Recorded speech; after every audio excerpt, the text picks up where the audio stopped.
Hub Media is hanging out with Dr. Amber McKnight from Simcoe Optometrics on Coburn Street. How are you? I'm good. Good morning, Dave. How are you? Good. It's great to see you. Summer's just around the corner. Kids are going to be getting out of school. I know this is an important time of year for you guys in this field. Great time to get the kids in, isn't it? For a checkup. Yeah. Summer's a great time if you've got kids at home, kids that are in school or kids that are heading to school in the fall. It's with the time off, with kids not in class, think about booking them an eye exam. It takes about 20 minutes. Bring your kids in. It's covered by OHIP. Eye exams are covered until kids turn 20. So annual is a good idea. More frequently, if your optometrist has recommended. If it's been a while since your kids have had an eye exam, call us, get them booked in. Even if you don't notice that they're having any trouble or any issues with their eyes, there's a lot we can tell at an eye exam about eye health and eye development. Great time to bring them in and have their eyes checked. Especially when you're heading back to school in September. You want a clean slate. You want to have a fresh start. And I think that's so important for kids. I know that when our kids were younger, that's what we did was we like to go in the summertime and just get it out of the way and, make sure everything's working fine. What are some of the common problems that you see in the summertime, just in general with eyes that In you sort of general, want to raise awareness? Uh, well, one of the big ones would be eye injuries. So, springtime is kind of a spring summer thing. So, it's amazing. But gardening or trimming branches, mowing the lawn, these are things where people call pretty regularly with getting poked in the eye with a stick or getting something in their eye while they're trimming. So, always a good idea to wear safety glasses. You might feel silly wearing safety glasses when you're out working in the yard. Even a good pair of tight-fitting sunglasses goes a long way for prevention for eye injuries like that. So, if you do happen to get something in your eye, always a good idea to flush it with water at home for longer than you think. Even upwards of 5-7 minutes. But give your optometrist a shout. We can definitely see you and get you fixed up if you've injured yourself outside.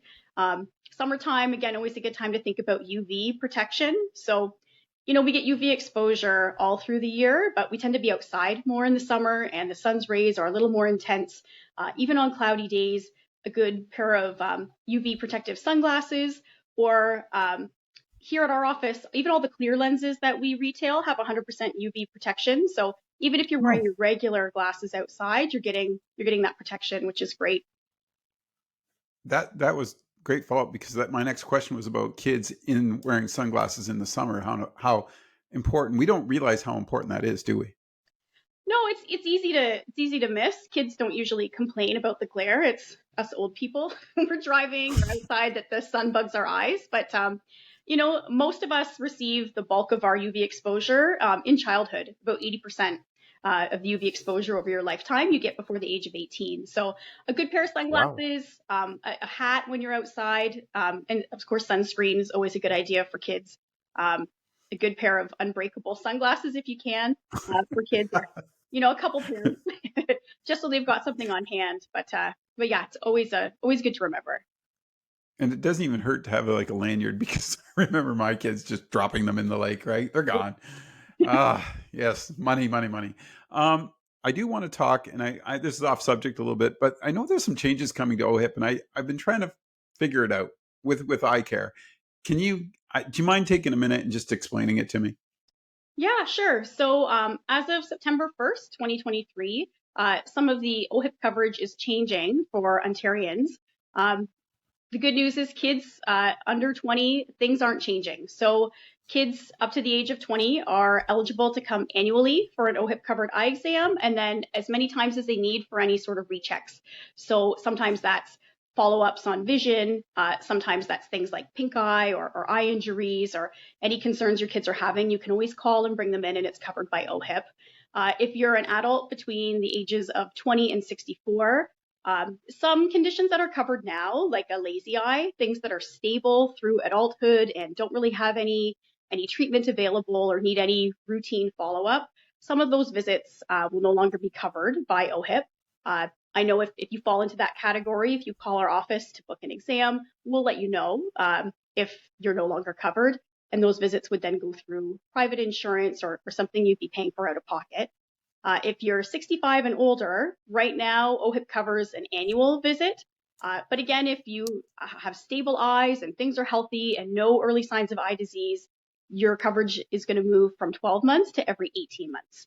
You can still come in at the 12-month mark. Again, it would be private insurance or out of pocket that would cover those visits. And again, if you're calling to book an appointment, we'll let you know if you're covered or not, and always try and work within what OHIP does cover for you to get your visits covered by the government if possible. So I'm late 50s. Let's not give it away. Do I still get one visit a year or no? So if you are between 20 and 64, which is where you fall, even right now, the government covers an annual visit just for certain categories of people. So if you have Okay. diabetes, if you have cataracts or macular degeneration, or an optic nerve problem that affects your peripheral vision, or there's a couple other eye conditions, then you're covered. So unless you fall into any of those categories, you wouldn't be covered either by OHIP. Oh, I see. So I would have to pay for my exam. If I'm in that age category, I have to pay Yeah, for my yeah, exam. yeah, Um, but if I come in and I have the exam and you say, "Oh, you've got this wrong," yeah. then I Then guess you're covered. that secondary follow-up would probably be covered if it's something that falls under the guidelines of the Yeah. OHIP. And even if something's uncovered during the visit that makes you, puts you into one of those categories, then you're not paying out of pocket for those visits. They're covered by OHIP. So sometimes you don't know until you get here, but we always do our best to let you know if there's going to be any fees for your visit. We do our best to keep our fees really reasonable for appointments. Same with those kind of emergency visits. Anything that's changing with your eyes that you think maybe I should get checked out. We always do our best to bill OHIP when we can, and we'll always let you know if there will be a fee involved and how much that fee would be. And we'll bill So your has that appointment if we changed? can. Oh yeah, has that changed recently? Then that 20 to 64 is that what's Uh, coming in? it's been the same since OHIP delisted in 2004. Yeah, okay, makes sense.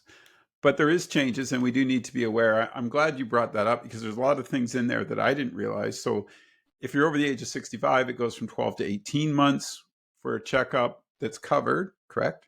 Yeah, for now, if Okay. you're over 65 and you've got diabetes or an eye condition like macular degeneration or glaucoma or cataracts or other eye health issues, you're still covered every year, just like you Okay. were before. It's just if you're fortunate enough to have good healthy vision, they're moving those visits to every 18 months, which is just And to I make do better use of the funding and make sure there's funding available for people that really need it.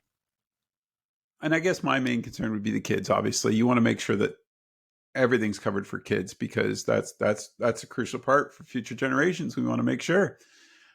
Interesting stuff going on in the world of optometry. That's for sure. I didn't realize all this. And I suppose you said these changes all roll out when September 1. So yeah, so September 1st, the changes occur. Okay.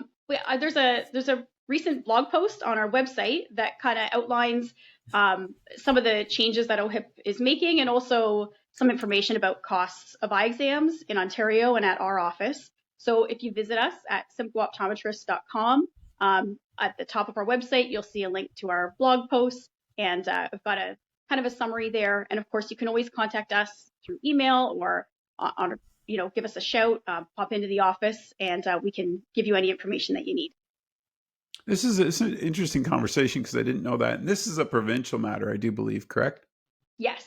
Yeah. So So, eye care is Ontario administered by OHIP. So it's different from province to province. But the great news is that there's just been a bill passed at the federal level that's called for a national strategy on eye care. So hopefully we'll see in the coming months or years maybe some better education about screening for eye diseases and improved funding and access to care for prevention and treatment of eye disease.